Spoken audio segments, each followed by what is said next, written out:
疲労回復にぴったり、玉ねぎと豚の生姜焼き。僕、食欲ないな。夏バテ防止は、サプリでよくない？おろし玉ねぎのタレ。元気回復。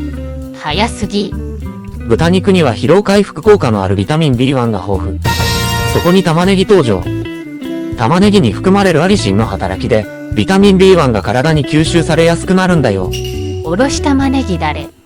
ブレンダー容器に材料を入れハンドブレンダーやミキサー。手ですりおろしても OK。生姜もチューブ OK。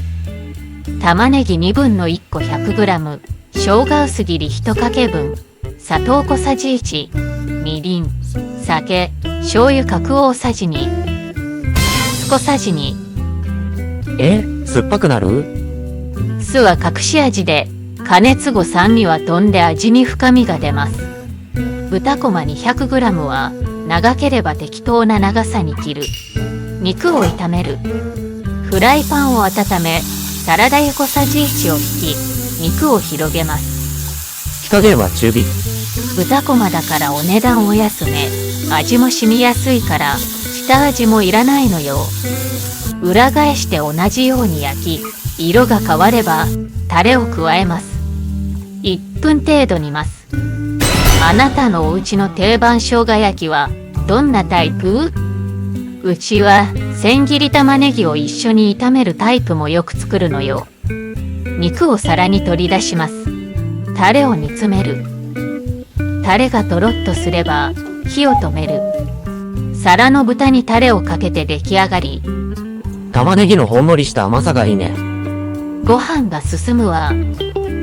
やっぱり生姜焼きっていいよね。茶色いおかずばんざい。付け合わせは太めの千切りキャベツ、レンジ蒸し。好きな付け合わせでどうぞ。お疲れ様会。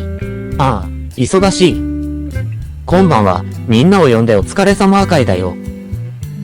冷蔵庫にぎっしり。ニンニク、豚さん、魔女の飛躍、ドラゴンまで。いらっしゃい。夏の星空夢サラダ、ドラゴンオニオンのスタミナ炒め、吸血鬼の赤すぎオムライス。漫画肉、ガーリックマシマシ、鬼強カレー。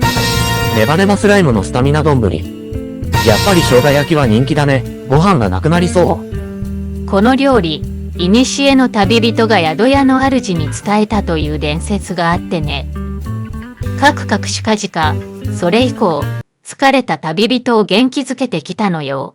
スタミナ料理で、夏の疲れ元気回復。なんだか、やる気がみなぎってきた。今宵は特別なナイト、エレクトロボンダンスの始まりです。ボンビートに乗せて、エンジョイ、疲れた。これじゃ、帰って、バテバテだよ。そんなこんなのお疲れ様会、締めくくりは庭で花火。